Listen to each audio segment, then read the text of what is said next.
Next part দেখো, some of the major facilities provided by an operating system are given. First, easy interaction between the user and computer system. Already আমি বলেছি সেটা আগের লেকচারে। Starting computer automatically when power is turned on. আমরা জানি computer যখন on করা হয়, পাওয়ার থাকে, তখন আমি যখন পাওয়ার বাটন অন করি, ফার্স্ট যে কাজটা হয় সেটা হচ্ছে বুটিং।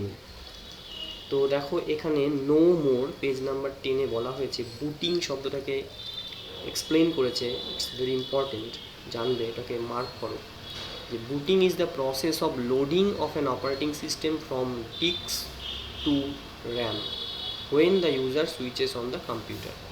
অর্থাৎ আমরা যখন প্রথম কম্পিউটারটাকে পারচেজ করছি, এই কম্পিউটারের অপারেটিং সিস্টেমটাকে লোড করানো হয় তোমার কম্পিউটারের হার্ড ডিস্কে।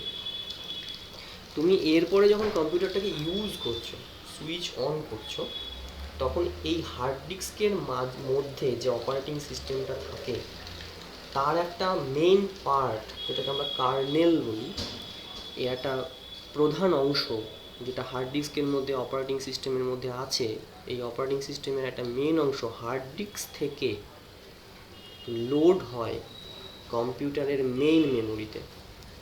মেইন মেমোরি মিন্স যেটাকে আমরা বলি র্যাম, ফিজিক্যাল মেমোরি। কখন? যখন তুমি তোমার কম্পিউটারের পাওয়ার অন করছো। দ্যাট ইজ, আমি যখন কম্পিউটারের পাওয়ার অন করছি, অ্যাট দ্যাট মোমেন্ট আমার কম্পিউটারের হার্ড ডিস্কের মধ্যে যে অপারেটিং সিস্টেমটা লোডেড আছে প্রিভিয়াসলি, তার একটা পার্ট, একটা main part which is termed as kernel, will be loaded from hard disk to the main memory of the computer, that is to the RAM of the computer.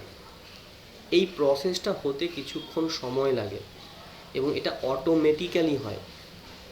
এই যে প্রসেসটা কখন ঘটে? তুমি যখন কম্পিউটারে সুইচ অন করছো।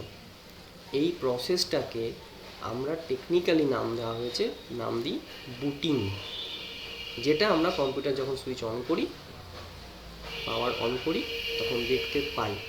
তো আমাদের এখানে বলেছে অপারেটিং সিস্টেম এই কাজটা করে যখন আমি কম্পিউটার সুইচ অন করছি, অটোমেটিক্যালি সেটা মেইন মেমোরিতে লোড হয় ফ্রম ডিস্ক। এটা একটা ফিচার। আরেকটা বলেছে কন্ট্রোলিং ইনপুট অ্যান্ড আউটপুট। প্রত্যেকটা ডিভাইসকে অপারেটিং সিস্টেম কন্ট্রোল করে, সমস্ত ইনপুট ডিভাইসকে। আমরা জানি একটা কম্পিউটার সিস্টেমে অনেকগুলো ইনপুট ডিভাইস থাকে, অনেকগুলো আউটপুট ডিভাইস থাকে, তাদেরকে কন্ট্রোল করে। Scheduling process initiated by the user. এখানে প্রসেস কথাটার মানে হচ্ছে in short job, what to do, project, এটা হচ্ছে প্রসেস। কম্পিউটার সায়েন্সের ভাষায় একে প্রসেস বলে। তো ইউজার অনেক প্রসেস ইনিশিয়েট করতে পারে। আমি কম্পিউটারে গান শুনতে পারি, টাইপ করতে পারি, রেকর্ড করতে পারি, আমি কোনো একটা ওয়ালপেপার দেখতে পারি। কোনো সময় আমরা সেই কাজগুলো একসঙ্গে অ্যাট এ টাইম করে থাকি। হোয়াট এভার, আমি কিন্তু জবটা ইনিশিয়েট করে দিই। কখনো আমি ওয়ার্ড প্রসেসিংয়ে টাইপ করছি, সঙ্গে হেডফোন ব্যবহার করে আমি গান শুনছি, কখনো আমি ক্যালকুলেট করছি ক্যালকুলেটরে, কখনো আমি প্রোগ্রাম লিখছি, হোয়াট এভার। এই প্রত্যেকটা আলাদা আলাদা জব হচ্ছে এক একটা প্রসেস। প্রসেসকে কে পারফর্ম করবে? কে তার আউটপুট দেবে? দেবে প্রসেসর।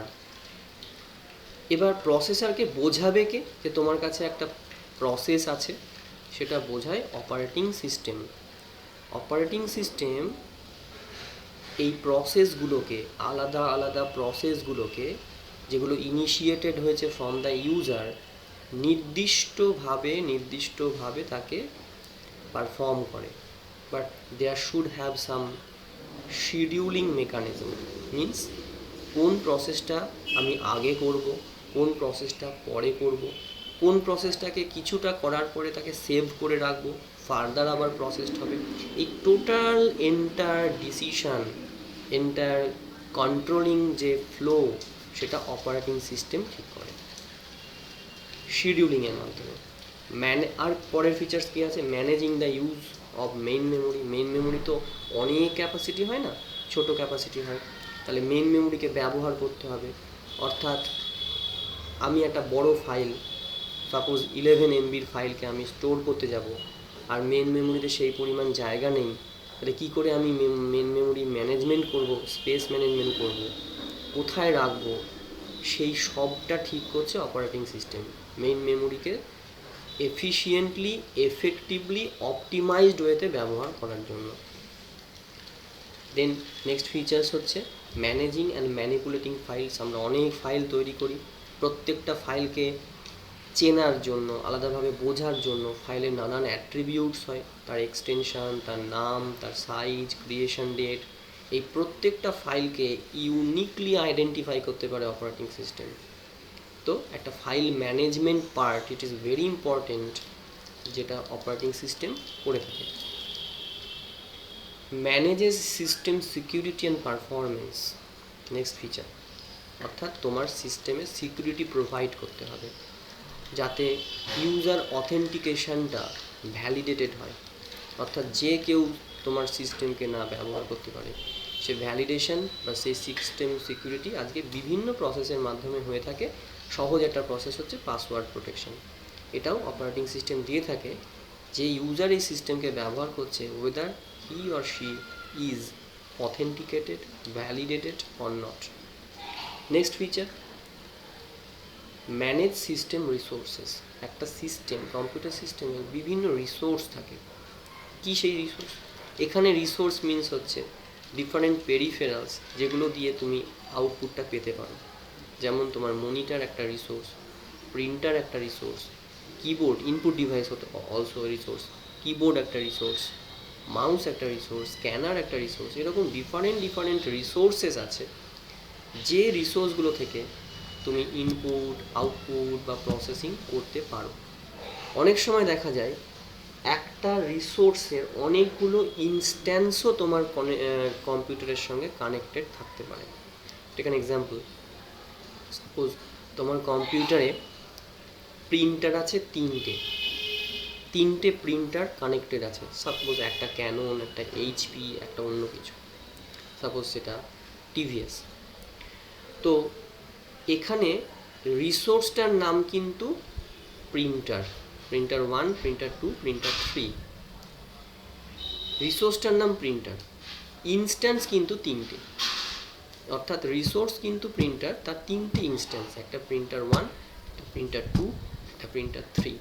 তো অপারেটিং সিস্টেম ঠিক করে দেয় বা বুঝিয়ে দেয় কোন রিসোর্স তার কোন ইনস্ট্যান্সটা কখন কাজ করবে। তো এগুলো হচ্ছে সব আমাদের কম্পিউটার সিস্টেমের কাছে একটা রিসোর্স, যেগুলো দিয়ে আমরা আইদার ইনপুট বা প্রসেসিং বা আউটপুট এগুলো পারফর্ম করে থাকি। তো এতগুলো যেটা বলা হলো, this are the features, general features of an operating system.